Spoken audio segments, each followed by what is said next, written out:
प्रभारी मंत्री ने करोड़ों रुपए की लागत वाली योजनाओं का किया लोकार्पण और शिलान्यास। प्रभारी मंत्री और नगर विकास मंत्री अरविंद शर्मा ने रविवार को सर्किट हाउस पर पहुंचकर जहां नगर निगम सीमा के अंतर्गत विभिन्न विकास कार्यों का शिलान्यास और लोकार्पण किया। इस दौरान 41.68 करोड़ की लागत से 86 कार्यों का लोकार्पण और 23 करोड़ से अधिक लागत की योजनाओं का शिलान्यास किया गया। इससे पहले मंत्री समेत सांसद और विधायकों का स्वागत किया गया।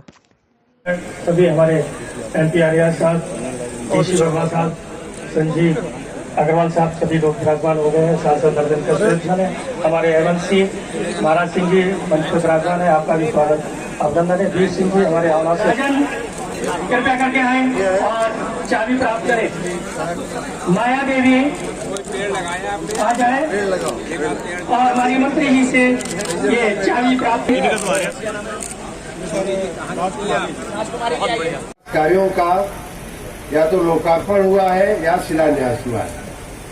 भाइयों बहनों, इसमें एक और चीज देखने की ये है कि इसमें ज्यादातर कार्य लोकार्पण के हैं। लोकार्पण का मतलब ये हुआ कि वो कार्य पूर्ण होकर के जनता की सेवा में अर्पित किए जा रहे हैं, जनता के चरणों में अर्पित किए जा रहे हैं। और कुछ कार्य, लगभग 1/3 कार्य ऐसे हैं जिनका शिलान्यास होगा तभी लोकार्पण हो पाएगा, तभी पूर्ण हो पाएगा। इसलिए शिलान्यास करना भी आवश्यक है। तो 33 कार्यों का शिलान्यास किया गया है। 65.5 करोड़ रुपए से ज्यादा के ये सब कार्य हैं। ये ज्यादातर बरेली नगर निगम के हैं। मैं बरेली नगर निगम के महापौर सहित तमाम अधिकारियों, कर्मचारियों, पदाधिकारियों को, पार्षदगण को, उनके जो पदाधिकारीगण हैं, उन सबको मैं बधाई देता हूं कि इतनी बड़ी श्रृंखला इन कार्यों की है। और इन कार्यों को मंजूर करने में, क्योंकि नगर विकास का कार्य ऐसा है कि ये पैसा कहीं और से लेना पड़ता है, जनता के पास से बहुत मर्यादित पैसा मिल पाता है, लेकिन या तो सरकार से आता है, फाइनेंस कमीशन से आता है, या जनप्रतिनिधिगण से आता है, उनके फंड से, उनकी निधियों से आता है। तो मैं यहाँ बैठे हुए तमाम सांसदगण, तमाम विधायकगण और माननीय मंत्री जी को भी धन्यवाद करूंगा। जैसा माननीय मेयर साहब ने कहा कि उनके योगदान की वजह से ही नगर निगम का एक काम दिखाई पड़ रहा है। मैं आप सबको इस अवसर पे बहुत बहुत साधुवाद देता हूँ, बहुत बहुत धन्यवाद देता हूँ। और इसीलिए हम सबको आशा जगी है कि हमारे नगरीय क्षेत्रों का जो योगदान अर्थव्यवस्था में होता है, हमारे उत्तर प्रदेश के लगभग जो 28% जो जनता रहती है शहरी क्षेत्रों में, उसका अर्थव्यवस्था में योगदान, GDP में योगदान लगभग 65% है। मतलब कि 1/3 जनता का अर्थव्यवस्था में योगदान 2/3 से भी ज्यादा है, ये वो आप कह सकते हैं।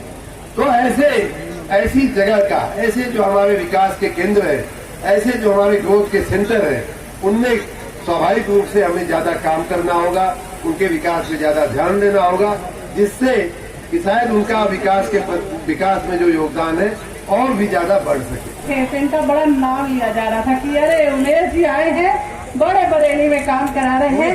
ऐसे हमारे मेयर जी और जिलाधिकारी महोदय, मुख्य विकास अधिकारी महोदय और यहाँ की नगर आयुक्त, सामने बैठे सभी पार्षद, मीडिया बंधु और हमारी आंगनबाड़ी बहनें, माननीय सांसद जी को, माननीय मंत्री ने जो विकास कार्य किए, गंगा बहाई है, इसके लिए उनका धन्यवाद अदा करते हैं। और साथ ही ये कहेंगे, इतना विकास जब हो गया बरेली में, तो क्यों ना छूटे रह जा रहे हैं हमारे आंगनबाड़ी केंद्र। अभी हमने मेयर से कहा कि भाई आप इतना विकास कार्य करा रहे हैं, तो नगर में, जो नगरीय क्षेत्र में आंगनबाड़ी केंद्र है, हो सकता है आप सभी का ध्यान न जाता हो, इतने पार्षद बैठे हैं, इनका भी ध्यान न जाता हो कि कहीं कोई आंगनबाड़ी केंद्र भी चल रहा है। या आप अभी तक ये जानते हो कि केवल आंगनबाड़ी केंद्र पंजीरी बांटने के लिए है, ऐसा नहीं है। आज देखिए, मन की बात में प्रधानमंत्री जी ने भी कहा कि हमारे समाज में कुपोषण समाप्त होना चाहिए और हमारा आंगनबाड़ी केंद्र प्री नर्सरी स्कूल के रूप में चलना चाहिए। जितनी यहाँ बहनें आई हैं, सबसे कहेंगे कि पहला काम आपका पढ़ाना है, बच्चों को संस्कार देना है। इसमें बहुत बड़ी शिक्षा की जरूरत नहीं है, आप हल्की शिक्षा में भी संस्कार दे सकती है।